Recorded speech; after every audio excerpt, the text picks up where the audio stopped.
Hello, I'm Robert Griffin, the Executive Minister here at the Sunshine Cathedral in Fort Lauderdale, Florida. I want to thank you for joining us for worship via the internet today. And if you are ever in the Fort Lauderdale area, let me personally invite you to stop by and worship with us on Sunday mornings at 9 and 10:30 a.m. We also invite you to join us on our Facebook group or follow us on Twitter. But for this moment, let's go inside and see what exciting worship opportunity lay in store for us.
Our first reading is from the wisdom of Harvey Firestein.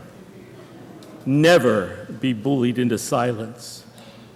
Never allow yourself to be made a victim.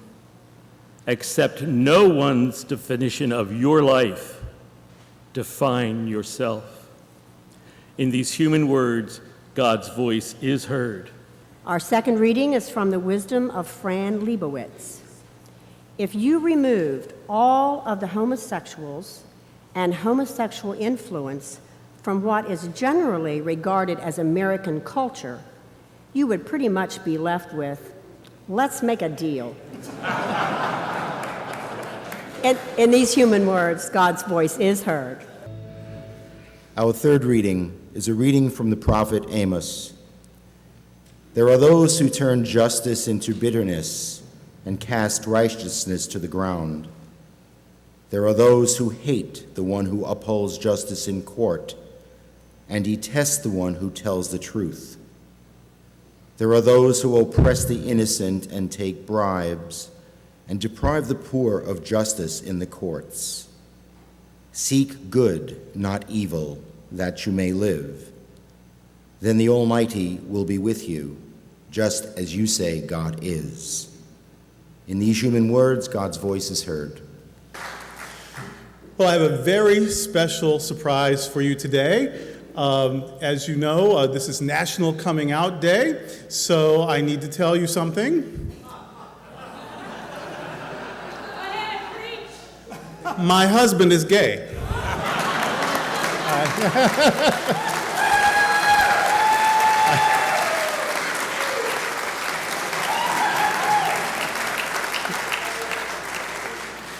Though I'm the one wearing both leather and lace, so maybe I win. I don't know. I may be all kinds of gay. But that's not the surprise. You knew all of that business.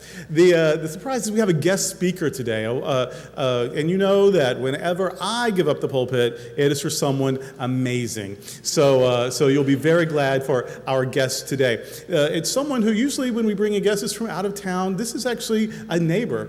And over the years, she has actually stood in this pulpit 3 or 4 times, but this is the first time to do so at one of our Sunday worship services, but hopefully not the last. She is the executive director of congregation at Chaim. She is a Reconstructionist rabbi and has lived in Fort Lauderdale now for many years. She is one of our interreligious colleagues and friends. She actually was one of the co-officiants for our wedding, mine and Robert's wedding. And she's someone whose spirituality enriches my own. And because she's such a blessing in my life, I wanted her to bless all of you. And she agreed to come on this special day to be our speaker. So would you please welcome to our pulpit, Rabbi Noah Kitty.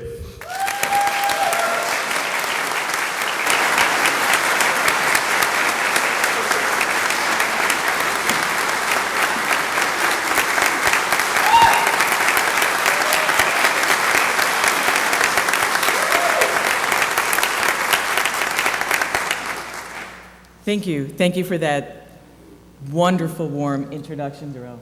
And thank all of you for welcoming so warmly to your beautiful, beautiful community. So I thought I'd speak on something that I usually speak on, not Coming Out Day, but about Torah.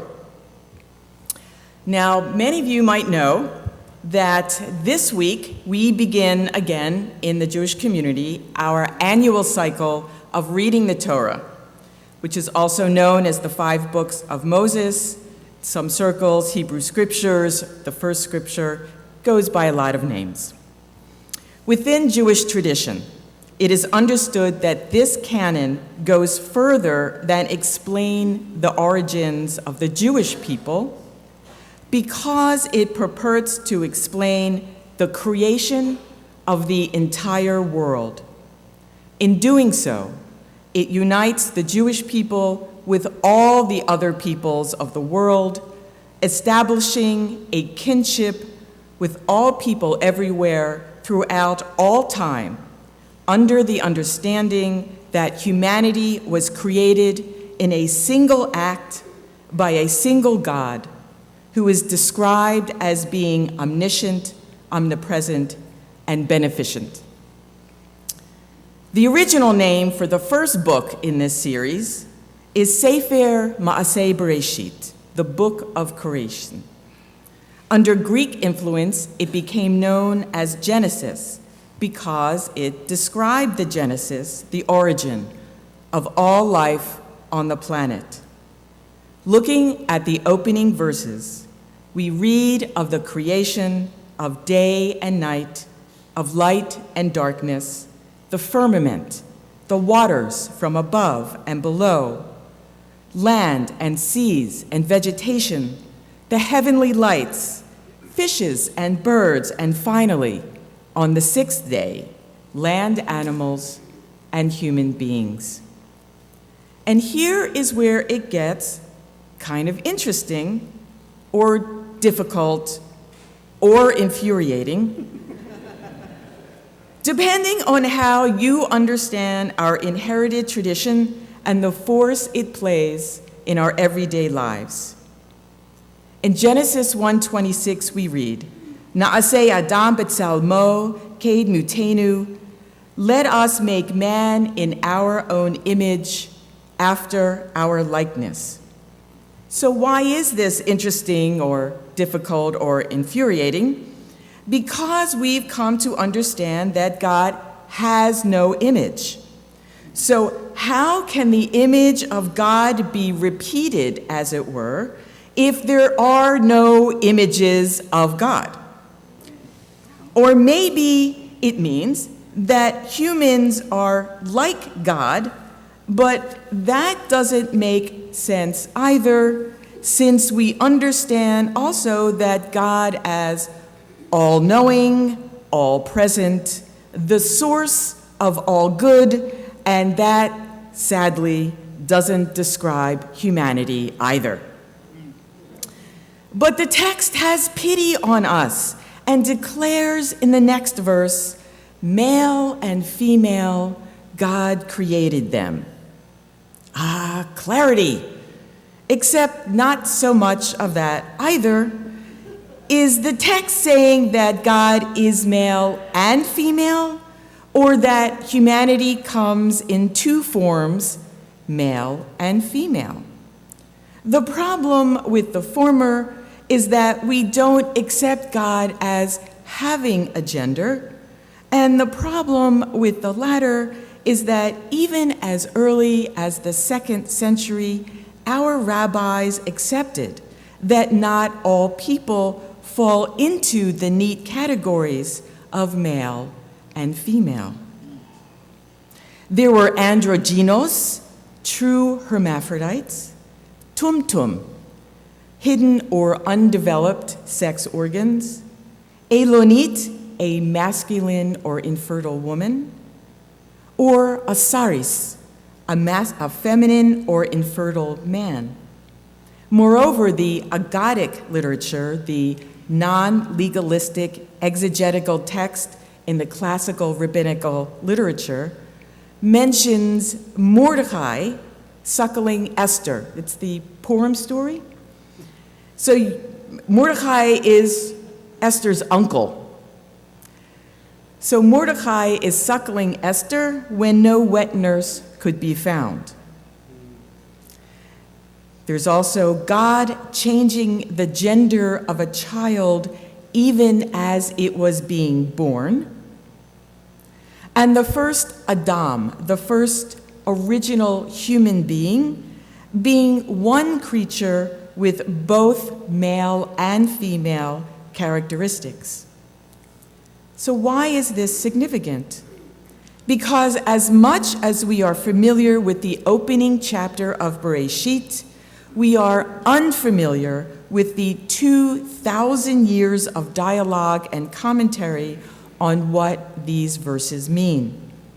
As members of the LGBT community, we really believed we were inventing a new wheel, as it were, when we insisted it was perfectly natural, even if not typical, that human beings come in more nuanced versions than just strictly binary male and female, when all along our sages had been talking about it for 2,000 years.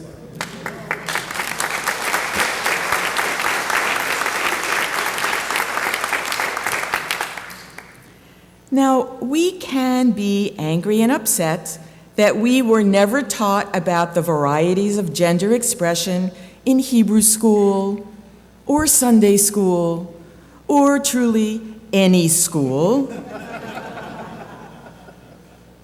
But honestly, even those who made it through those schools had a hard enough time distinguishing between the holidays and the who's who of Torah stories. We didn't have the maturity, Jewishly or otherwise, to have this conversation about the varieties of gender. But we do now. And now that we have turned back to the beginning, back to Bereshit, now is the time. And it really is the time because, again, today is National Coming Out Day, when LGBT people and our allies come together in a spirit of affection and celebration to honor all of our gender expressions. We invite each other to tell our stories of how we came out to ourselves and to others. Who loved us enough to not only tolerate our differences, but to welcome them? Who was confident enough in their own skin to accept difference on the part of another? Who recognized that it was our very differences that made us stronger as a community? Who had the inner fortitude to acknowledge that other folks did not need to be like them for both of you to be okay? And especially, who had the character to make room for difference even when it made them feel uncomfortable? In progressive faith communities, these are the questions that we pose to each other, to learn more about each other, to make room for each other. This is why we establish faith communities, because we believe that an intentional faith community is the best place to both serve and protect each other as we continue to explore what it means to be human in the face of being different. Earlier I said it didn't make sense that we humans were created in the image of God because we were neither omniscient or omnipotent. But we do have the choice whether or not to be good. How do we know this choice is also God's intention for us? Going once more back to the text, we read in Genesis, Vayar Elohim et kol asher asa, vehine tov ma'od. And God saw everything that God had made, and behold, it was very good. This choice is up to us, and we make it every day. In this, may us all reflect the divine goodness with which we were all created as we begin again at the beginning. Happy Coming Out Day.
Thank you for joining us today here at the Sunshine Cathedral. If you're ever in the Fort Lauderdale area, we invite you to stop by and worship with us on Sunday mornings at 9 and 10:30 a.m.